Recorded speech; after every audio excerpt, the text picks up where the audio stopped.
Hi, and welcome to another narration presented by yours truly, Cryptids Roost.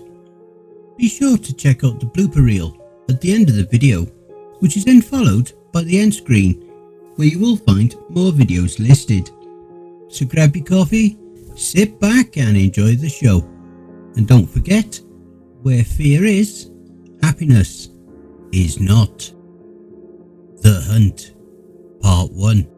This awesome series is written by David Morningway. The mist rolled through the fields of fading green like silent waves on a forgotten ocean, giving the autumn pathways of the local park an even more eerie setting within the dawn's early hours. In the Smoky Mountains, if one got up early enough on the right morning, it was almost like getting to jog through Silent Hill, like stepping foot into another world, before the sun would rise and chase the fog away, like a shepherd scaring off the wolves so the herd could walk along safely. None of the other sheep saw me follow her, obscured by forest and mist. I followed the woman's scent from the woodline of her apartment complex, which is only about a mile away, all the way to the park's entrance, which borders the local college. This convenient setup has delivered me several victims so far, most of which naive young college students, just like little Jennifer here, who is now about a half a mile into her morning jog before class. I've been watching her for almost a fortnight now, and must wait until she hits the 1 mile mark before I move on her. But at 1 mile, she reaches her peak performance level, and she will need every ounce of her strength if she is to survive my presence, and she must have somewhat of a chance if the hunt is to be enjoyed. If there is not a chance for her to escape, then it is not a hunt, but simply killing. That is not enough, not for such graceful and beautiful prey. She is only about 500 yards away now, cutting through the mist like a sentient blade with her perfect form and relentless speed. I begin to slowly unfurl myself from the image of man, breaking and reforming my bones and tendons as the facade of humanity melts away with the pink flesh around my rapidly expanding skeleton. Although she had earbuds in playing loud pop music, I tried to slow my transformation so the sound of snapping marrow and ripping muscles won't alert her to my close proximity, which she inches closer to every second. As my metamorphosis becomes complete, so does the gap between us, as she reaches a parallel position to me. Within the forest, I see the first telltale signs of her brain recognizing something is wrong. Recognizing me as her nostrils begin sniffing the air, no doubt smelling my sweet and lovely sulfuric rot. I know she has smelled me prior to this morning, but probably justified it within her mind as the decay of a natural forest animal. However, I am about as unnatural as a creature can be in this world, or at least on this side of the veil. I know she has felt my presence too, but each time she runs, the number of times she looks back and around becomes more and more prevalent. Her head has been on a swivel the entire mile to me, frantically scanning for the threat that she is running directly to. You should have stayed back in the barn with the rest of the lambs, little girl. But you are not a sheep at all, are you? No. You are something a bit more. Something courageous. Something relentless and fast. Something delicious. The sheep all freeze in place, all lay down for slaughter with pleading cries. But you will be different. You will run away with practiced skill fueled by desperate adrenaline. I can no longer hold back. no longer need to as I take my first heavy step towards you from out of the woods. The fog thick with your sweat and fear, your scent parting up my nostrils as the mist parts around my advancing figure as I move slowly towards you with my strained patience. Before you take in my full horrific visage through the fog, you fulfill my greatest desire and run like you have never run before. Thank you, Jennifer. I promised not to make you wait long. As she sprints off at a speed superior to most of her kind, I jump onto the gravel path and begin my pursuit, forcing myself to go slow, before I can no longer take the manic excitement and begin charging after her. She tries cutting through the fields to make a shortcut towards the parking lot. But I knew she would, for I have planned this extensively and begin turning through the field even before her. By the time she realises her mistake, it was already too late.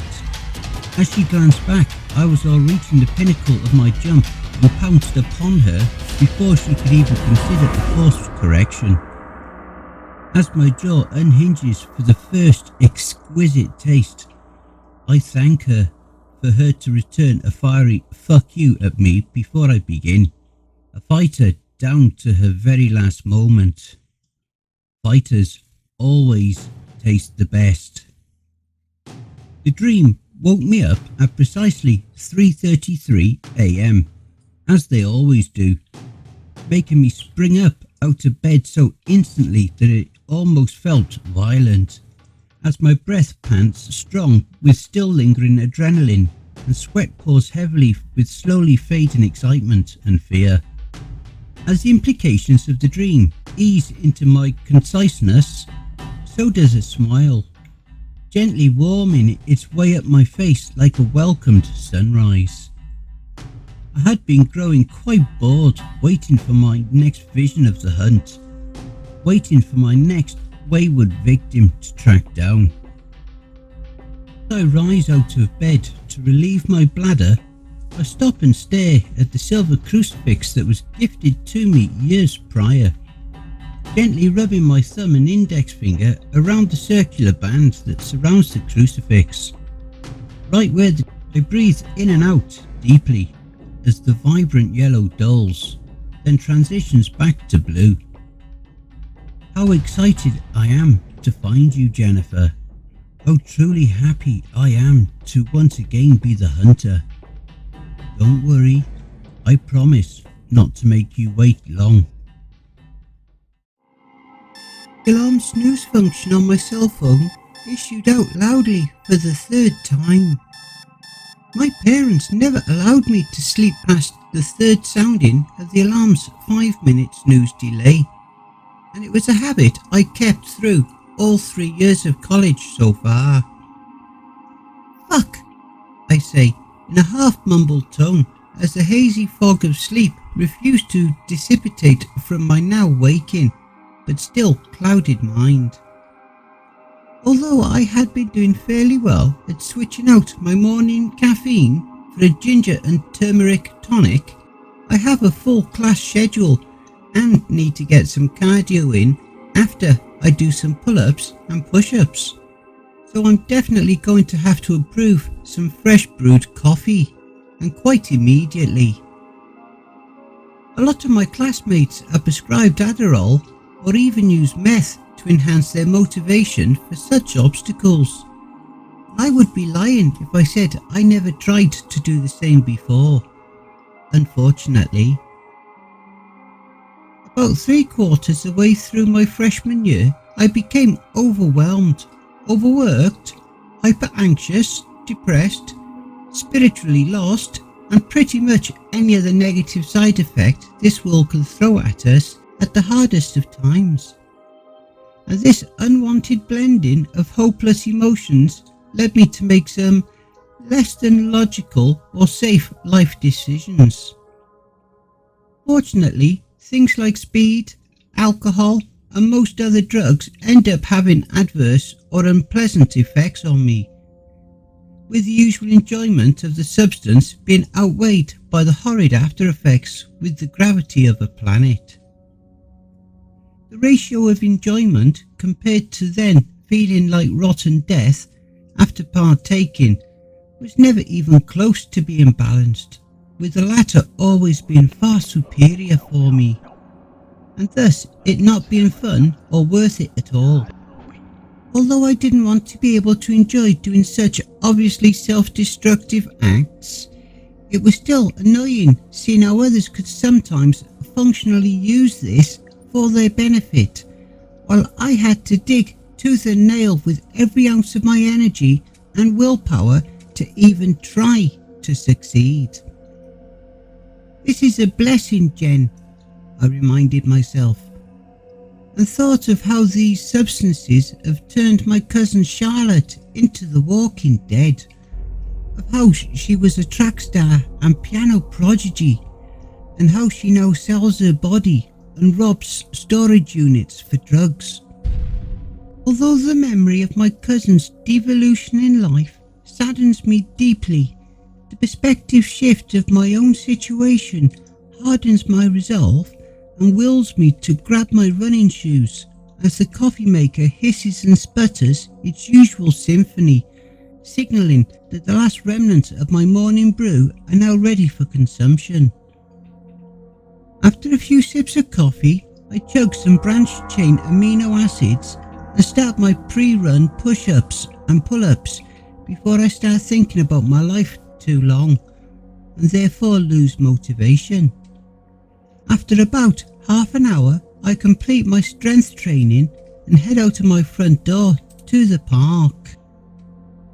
The only inner debate I have left at this point is music, motivational speech or horror story to fuel my run with. I decide on the story after noticing that my favourite YouTube narrator uploaded a new 48-minute story with an interesting title, something about the Olympic Mountains. And since I've wanted to move to Port Angeles ever since I watched Twilight as a little girl, I selected part 1 and begin my morning run with a bit more enthusiasm now. It takes about half a mile of steady jogging before my anxiety begins transitioning into endorphins, and a full mile in until I get my prime stride, making my arms and legs pump back and forth methodically like mechanical pistons as I become more driven machine than tenacious woman at this point. I lose myself into the horror story as the narrator's deep voice lulls me along. The thick morning mist accents the suspenseful tale like ketchup on hot, crisp French fries. Oh God, I say out loud, laughing at myself. I must really be getting hungry if even my inner monologues are dominated by food metaphors now. I quickly look behind me, doing a 360 turning spin as to not fully break my stride whilst glancing back. And this is not the first time I've done this today.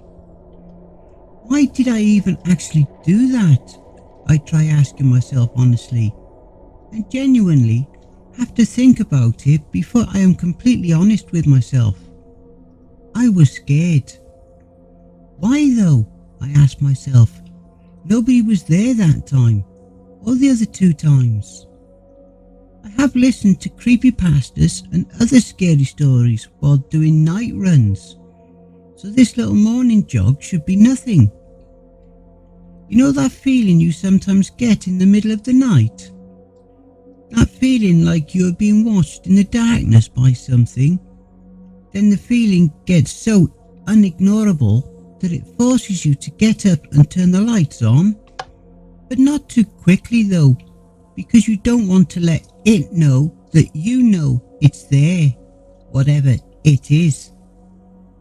That feeling had been growing inside me like a virus ever since I left the apartment, and save for the coverage of the rolling fog, all the lights in the world were expanding within the early morning sun.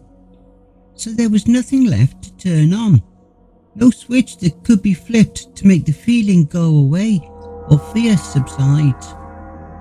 I tried using logic to shake off the creeping dread that was ascending inside me.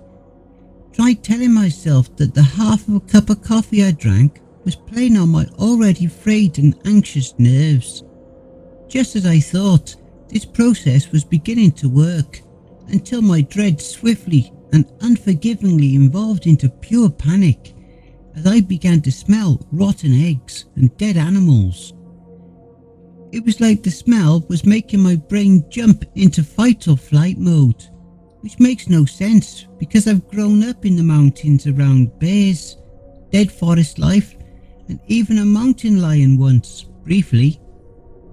Luckily for my brain, I'm literally already jogging, so I just follow my instincts and run the rest of the trail as I had planned anyway. However, instead of jogging back to my apartment the way I came, I just take the roundabout way through town after getting a Gatorade. Once my frayed nerves calm a bit and my rehydration is complete, I jog on the road back to my apartment for the last mile. I think tomorrow I'm going to take my bear mace. It's kinda big and clunky, but if it will stop a grizzly, then it should handle anything out here. There I go, giving my fear away to nothing but the ether again. Nothing but imagination and empty radio waves. Sorry, I'm studying the effects of frequency and vibration upon living biology. Well, I want to study it that way. After all my basic credits are out the way, I can transfer to a more prestigious university with a better science department. Seeing as I turned the horror off after needlessly panicking, I suppose I'll finish it now, on the way back to my apartment. I guess I've become a bit sensitive to caffeine after taking weeks off and made the preemptive decision to switch back to ginger and turmeric tomorrow morning. I mean, it had to have just been the coffee working on bad nerves. That's all I tell myself, unconvincingly. Okay, it wasn't the caffeine. It's been an entire 24 hours since yesterday's incident, and the exact same thing happened on my run this morning. I began listening to part 2 of the story I began the day prior, but after having to restart it a 5th time due to my now wandering mind and paranoia, I simply gave up and opted to listen to the awakening sounds of nature instead. That seemed to start working for a short time, with the early morning birds flushing off my unease with their sing-song melodies. Yeah, it was working, right after the smell came back at a completely different location than yesterday, eliminating the possibility that I was just smelling the same dead animal twice.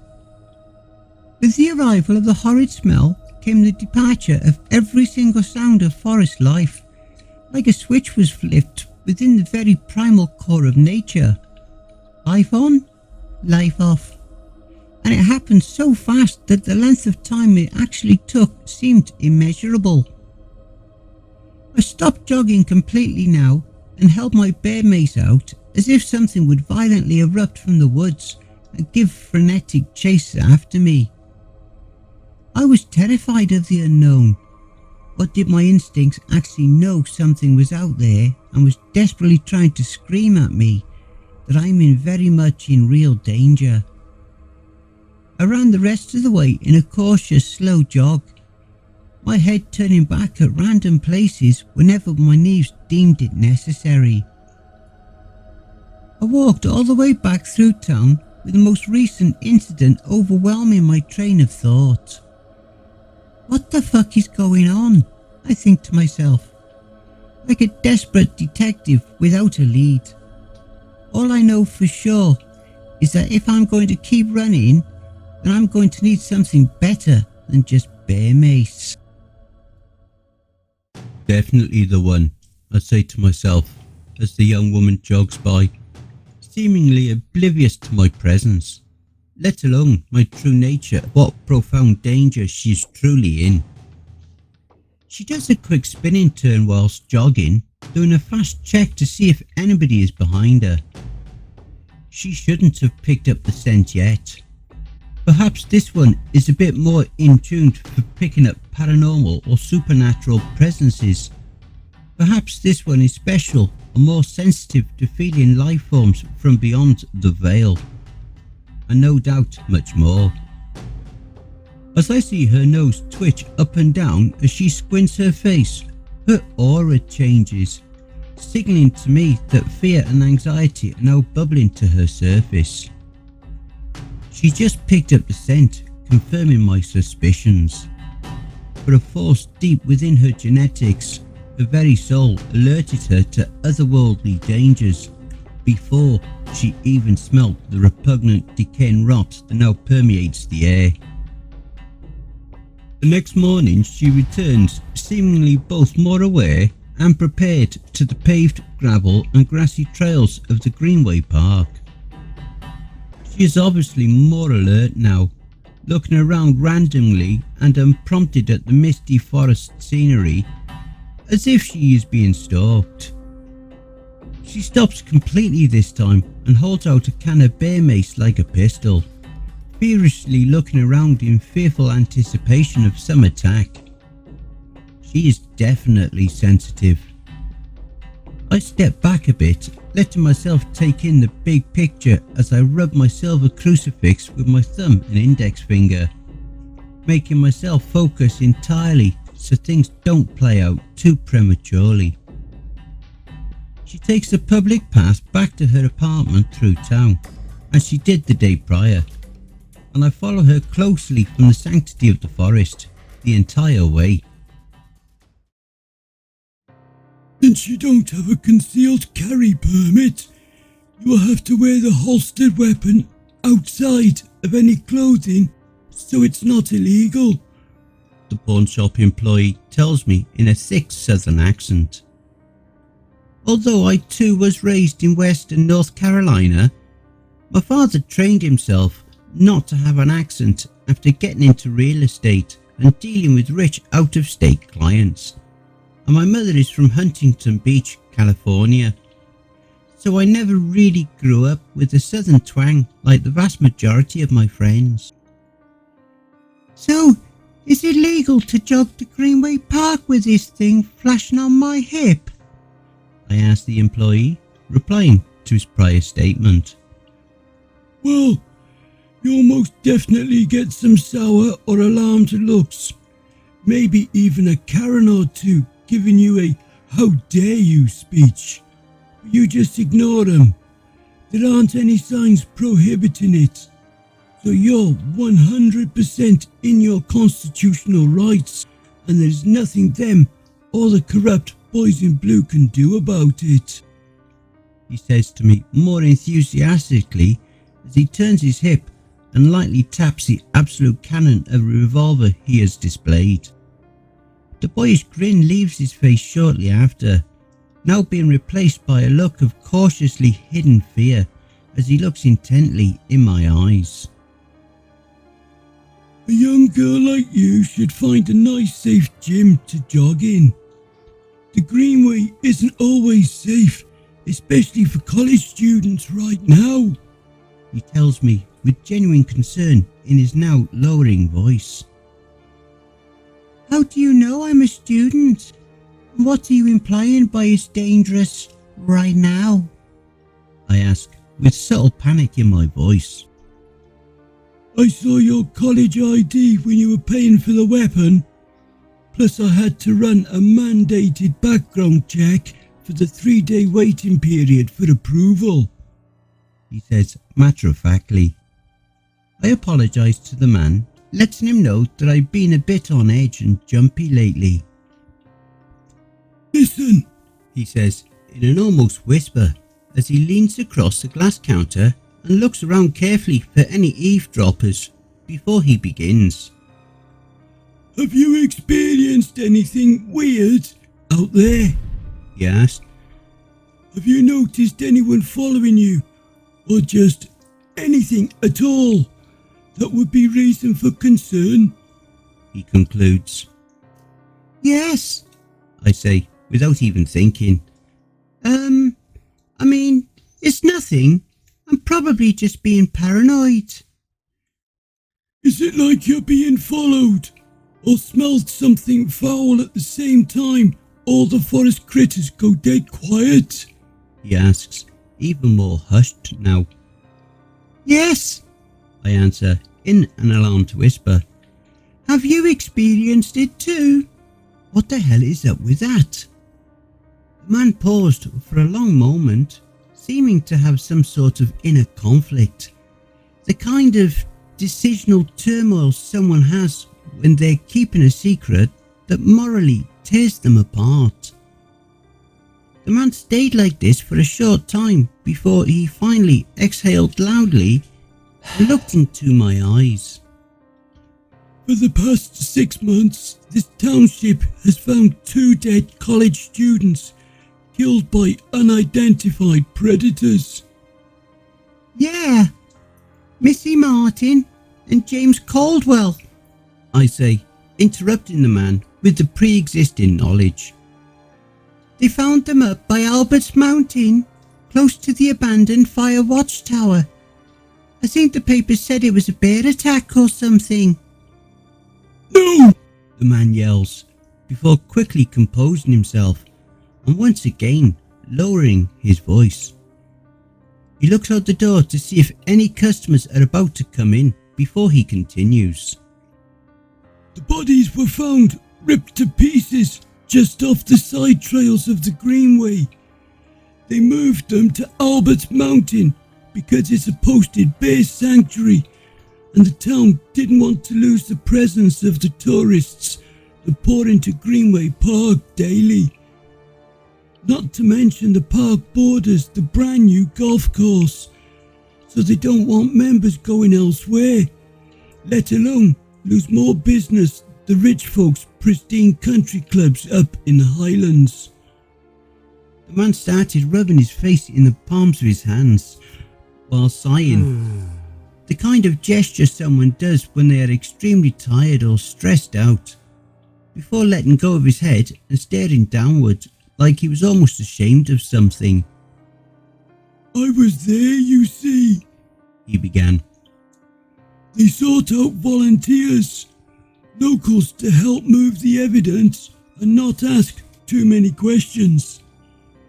The town even donated money to my shop.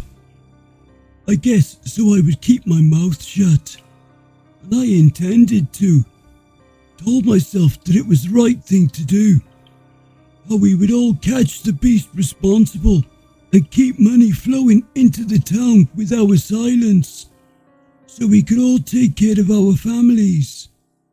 It's funny, the things you can compromise to with a good enough excuse, how you can convince yourself that you are doing the right thing in the end, the man said, shaking his head, still not able to re-establish eye contact with me. Here we are though. No creature or predator caught in over 6 months. No leads. And now you are coming in here like this. Can't avoid it now. No room for compromise left in my soul. Just what needs to be done. What I should have done all along. I can't have yours or anyone else's blood on my hands again. Locals know something is fishy anyway. I mean, yeah, sure, Albert's Mountain is a black bear sanctuary, but in all my 58 years, not one person has been attacked up there. And now 2 kids in 3 months? I don't think so. People just don't want to think about the implications of all this, so they pretend it's all right, because the second they question it fully is the second things become real. My dear, ignorance sometimes truly is bliss. Wait right here, he says, before walking into the back rooms of the store where they keep pawned and private goods. About 3 or 4 minutes of hearing loud shuffling sounds and the tinkling of metal, the man reappears holding a bulky yet compact revolver and a Walmart grocery bag full of small heavy boxes. That 9mm Beretta is a very good weapon. Hell, it's what our military uses, but it's not quite enough for bears, let alone anything bigger or potentially more dangerous, the man says. This here is a .357 snub-nose and packs a far greater punch than the Beretta. Plus, I replaced the standard round you wanted with high grain instead, giving it more destructive power. I can't afford to. But the man cuts me off with a wave of his hand and a half smile. It's on the house, he says while handing everything to me. One more thing, he says to me before I can even properly thank him. Here, he states as he puts a revolver autoloader down on the counter already loaded with shiny chrome looking bullets. I had a few of these babies custom made for me by a friend after the first cover up. Even then we knew something wasn't right. The teeth and claw marks didn't make any logical sense. I mean, they were canine, we knew that much, but the size and specific shape was impossible. The only scientific explanation was some kind of mutated direwolf that managed to stay hidden throughout the ages. Or an actual fucking cryptid. Although this idea was met with mockery when I brought it up, there was no denying something unknown and extremely lethal was killing people without leaving a trace of evidence. Right smack in the middle of the local park. My friend, who also helped volunteer that day, didn't fully believe me, but couldn't fully deny it either. So he made these special rounds in case the impossible was, well, possible. They're silver tipped, he says, answering the look of growing confusion displayed upon my face. I don't know what the hell is out there, but just maybe these will help, he says, before wishing me good luck as I exit the shop. As I glance back into the store's window before getting in my car, I can see the man praying now with his head bowed, closed eyes directed downward at tightly clasped hands, as he nervously mutters something I cannot hear. What the fuck is going on in this town? I say to myself as I turn the ignition and start backing up, reluctantly trying to focus on my biology class in 20 minutes instead of the impossible wilderness horror that is slowly encroaching upon my life. My doubts towards the man's story, or more specifically, my doubts that he is just fucking with me, are snuffed out like water on a blazing campfire as I look up the value of what he just gave to me. Easily over $1,000 for the weapon and ammunition, not to mention the sterling silver bullets and our autoloader. Whatever the truth is, he completely believes what he said, making me acknowledge it as a fact even more than I already had. None of this can actually be true though. I mean, this isn't a story.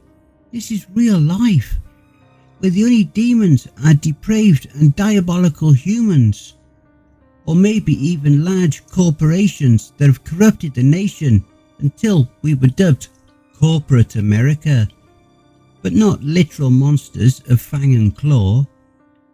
Is this some sort of elaborately untasteful pre-Halloween prank? I mean, it is the month of October, but this town is more of a we tolerate Halloween rather than actively promoting it, let alone embracing the holiday to the point of the residents acting out a collaborate unified plot that borders on sheer cruelty. Either way, it's becoming evident that something is almost definitely very wrong. Things are not progressing as they should, not following the natural order of events dictated by my premonition, which is unheard of for me. Instead of the dream following the predetermined natural sequence of events, like a concrete, unwavering order from the universe, is playing out more like a suggestion that can now be influenced by unknown elements outside the realm of my control, even act independently despite the shackles of predetermined fate. There remains no doubt in my mind that she is very special. If she was born across the veil, she would most likely be a powerful force to be reckoned with by now. Her latent psychic potential has actually allowed her to alter the pre-existing timeline and therefore mould the natural course of events of reality herself to her will. I doubt she even realises that she is doing so, with her subconscious mind's primal defence mechanism tapping into her latent yet powerful potential. I'm going to have to watch her every second now to ensure she doesn't accidentally draw in other forces to foolishly come to her aid. They will all just get in the way. They won't understand what truly is happening. They can't comprehend the implications of my mere presence here, let alone the universal needs and overwhelming desire to hunt my prey, to end their foul and corruptive existence from the earth forever.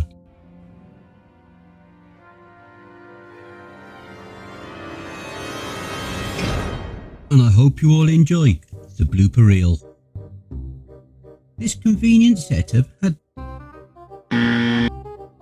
and she will need every ounce of her strength if she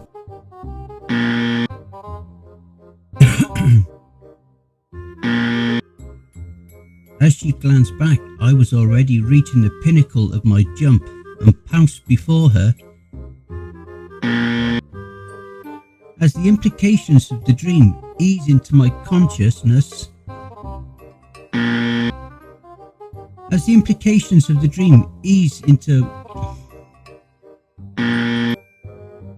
Although I didn't want to be able to enjoy doing such obviously self-destructive arts, it was still annoying seeing how others could sometimes functionally use these. Although I didn't want to be able to enjoy being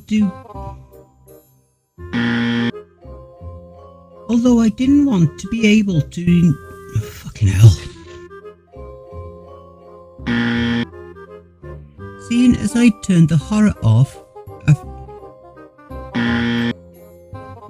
The bodies were ripped apart. Because the second they question it fully is the second, he says before wishing me good luck as I enter.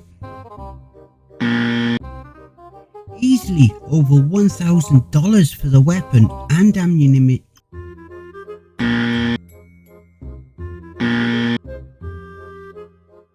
Hey family, please be so kind as to throat punch the like button and smack the ass of the subscription button as well.